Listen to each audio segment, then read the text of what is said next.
నమస్తే, నేను GVSatyanarayana.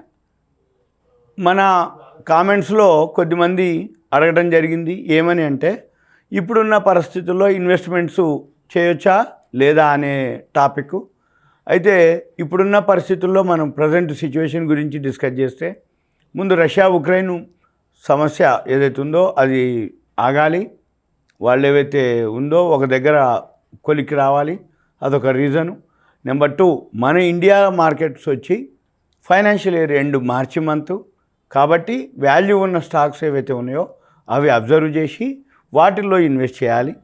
తర్వాత మనకి ఇప్పుడు ఏదైతే ఈ అమెరికాలో 10-11 తారీఖుల్లో, అంటే ఈ మధ్య second week or third week, 10, 11, 15, 16 ఆ మధ్యలో అమెరికాలో వడ్డీ రేట్ల మీద ఫెడరల్ రిజర్వ్ వాళ్ళు అనౌన్స్ చేయడం జరుగుతుంది. అంతకుముందు 0.5 పెంచుతాం అన్నారు పాయింట్లు, ఇప్పుడు 0.25 అంటున్నారు.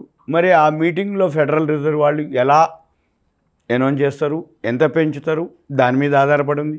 ఎప్పుడైతే ఈ రష్యా ఉక్రెయిన్ గొడవతోటి ఇంపోర్ట్లు అన్నీ కొంచెం ఆగిపోయినాయో, ఎక్స్పోర్ట్స్ అన్నీ ఆగిపోయినాయో, అక్కడ ఆర్థిక వ్యవస్థ ఏదైతే చిన్నభిన్నమైందో దానికి రిలేటెడ్ ఏవైతే మనం ఎక్స్పోర్ట్ చేసేవి కానీ ఇంపోర్ట్ చేసుకునేవి కానీ అటువంటి కంపెనీలను చూసుకొని వాటిల్లో ఇన్వెస్ట్ చేయటం ఒకటి.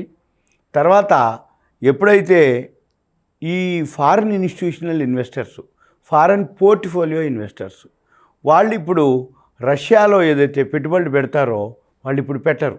ఎందుకు అంటే, ఎప్పుడైతే ఈ గొడవతో ఉందో అమెరికా వాళ్ళందరూ, అంటే ఇప్పుడు ప్రపంచ దేశాలు వర్గాలుగా అయిపోయినాయి. అంటే రష్యాకి కొంతమంది సపోర్ట్ చేసేవాళ్ళు, అమెరికాకి కొంతమంది సపోర్ట్ చేసేవాళ్ళు. ఇప్పుడు ఏదైతే ఈ చర్చలు జరుగుతూ ఉంటాయో అప్పుడు తెలుస్తుంది ఈ రష్యా షేర్లు ఏమేమి అవుతాయి.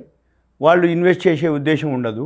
రష్యా షేర్లలో ఏవైతే ఇన్వెస్ట్ చేసి ఉన్నారో ఆ షేర్లన్నీ ఏవైతే ఎగ్జిట్ అయిపోతారో ఫారెన్ వాళ్ళు, ఆ ఫండ్స్ ఏవైతే ఉన్నాయో సుమారుగా $600 బిలియన్ ఉన్నాయి. ఆ $600 బిలియన్ ఎక్కడ పెడతారు వాళ్ళు అంటే, ఎక్కడైతే వరల్డ్లో ఎకానమీ బాగుందో, స్టేబుల్గా ఉందో అక్కడ పెట్టే అవకాశాలు ఉంటాయి.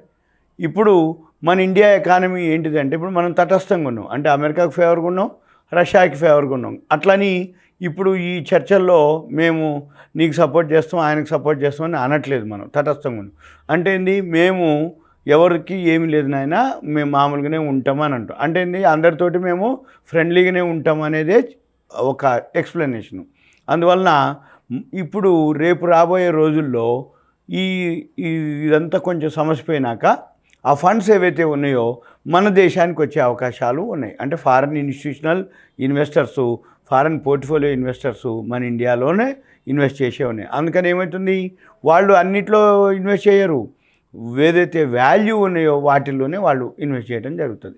ఇంకొకటి తర్వాత మీకు గతంలో చెప్పినా ఇప్పుడు కూడా చెప్తున్నా, FIIలు ఫారిన్ ఇన్స్టిట్యూషనల్ ఇన్వెస్టర్సు ఏ కంపెనీల్లో ఇన్వెస్ట్ చేసిరో సెక్టార్ వైజు, ఎనర్జీ అనుకోండి, పవర్ అనుకోండి, స్టీల్ అనుకోండి, ఫార్మా అనుకోండి, సాఫ్ట్వేర్ అనుకోండి, ఇలా రియల్ ఎస్టేట్ అనుకోండి, ఒక 28 సెక్టార్లు ఉన్నాయి. ఏ సెక్టార్లో ఏ కంపెనీల్లో వాళ్ళు ఇన్వెస్ట్ చేసిరో ఫారిన్ ఇన్స్టిట్యూషనల్ ఇన్వెస్టర్సు ఆ కంపెనీలు కనుక మనం అబ్జర్వ్ చేసి ఆ కంపెనీల్లో కనుక మీరు కనుక ఇన్వెస్ట్ చేస్తే ఒక 1 మంత్ వెయిట్ చేయాలి మినిమం. ఎందుకు అంటున్నంటే, ఈ మార్చి ఫైనాన్షియల్ ఇయర్ ఈవెంట్స్ ఏమీ లేవు మనకు. ఫైనాన్షియల్ ఇయర్ ఎండు తర్వాత రిజల్ట్స్ ఏవైతే ఉన్నాయో ఏప్రిల్ నుంచి రిజల్ట్స్ వస్తాయి.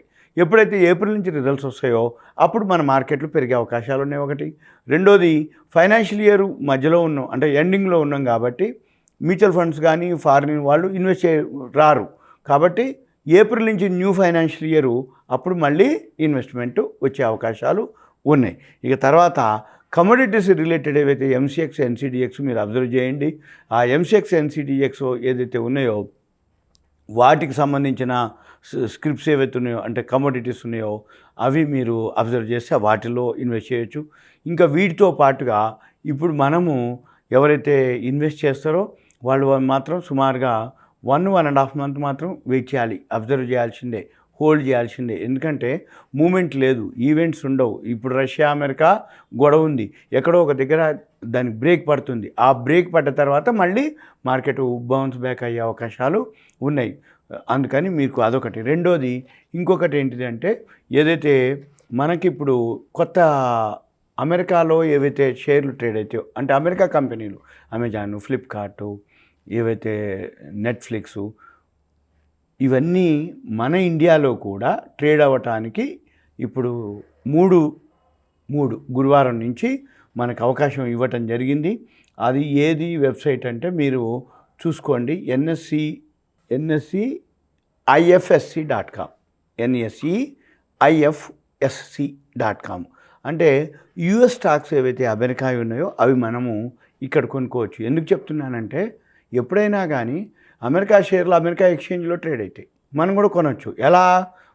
మన వాళ్ళు ఎవరైనా అమెరికాలో ఉండి మనం డాలర్లో ఆయనకి అకౌంట్ పే చేసి ఆయన అకౌంట్లో ట్రేడ్ చేసుకోవటం ఒక పద్ధతి, ఆయన కొనుక్కోవటం ఒక పద్ధతి.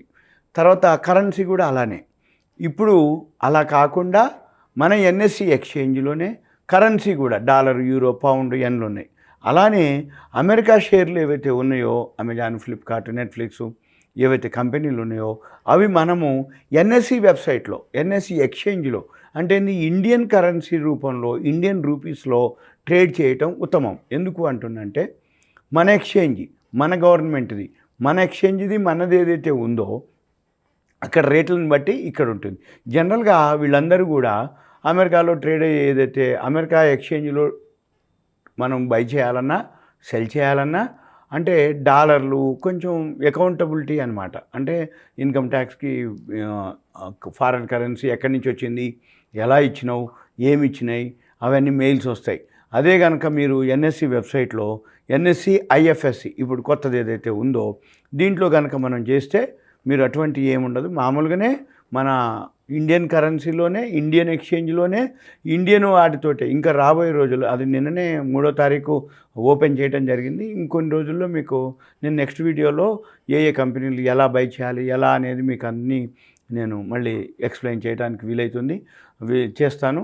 ఇంకొకటి ఏంటిది అంటే ఎప్పుడైనా కానీ ఒకటే ఎక్స్చేంజ్ అంటే మన ఎన్ఎస్సి ఎక్స్చేంజ్లో మనం కనుక ట్రేడింగ్ చేసుకుంటే మన మార్జిన్ అమౌంట్ అంటాం. అంటే మన అకౌంట్లో ఒక 10,000 ఉంది, 20,000 ఉంది, 50,000 ఉంది, ఒక 1 lakh ఉంది.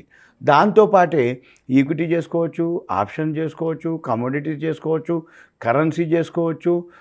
మళ్ళీ వీటితో పాటే ఇప్పుడు ఇవి మన అమెరికా షేర్లని మనము ఇందులో చేసుకో అంటే ఒకటే ప్లాట్ఫామ్లో అన్ని కంపెనీలని మనం ట్రేడ్ చేసుకునే అవకాశం ఉంటుంది. అంటే ఎప్పుడైనా కానీ మన ఎక్స్చేంజ్లో మనం ట్రేడ్ చేసుకోవటం ఓకే. అలా కాకుండా ఇప్పుడు డాలర్లు ఉంది 24 hours మార్కెట్ అది, కానీ అది మంది కాదు. అంటే వేరే ఎక్స్చేంజ్లు అనుకోండి, లండన్ కానీ యూరోప్ కానీ మన అమెరికాలో కానీ అయితే అక్కడ జరిగినప్పుడు ఏమవుతుంది, డాలర్లో ట్రేడ్ చేయాలి, ఇండియన్ రూపీస్లో ట్రేడ్ చేయడానికి వీలు కాదు. ఎప్పుడైతే డాలర్లో ట్రేడ్ చేస్తామో అక్కడ ప్రాబ్లమ్స్ ఎక్కువ ఉంటాయి. అంటే ఎలా వచ్చింది నీకు సోర్స్ ఆఫ్ ఇన్కము, దానికి ఎక్స్ప్లెనేషను ఇవ్వటం, ఫారెన్ కరెన్సీ నువ్వు ఇన్వెస్ట్ చేసినప్పుడు ట్యాక్స్ ఎక్కువ ఉంటుంది, స్లాబ్. ఇప్పుడు బిట్కాయిన్ ఉంది, బిట్కాయిన్ కూడా మన గవర్నమెంట్ ఓకే అంటుంది, కానీ మన దగ్గర ఎక్స్చేంజ్లో ట్రేడ్ అయితే మాత్రం ఓకే.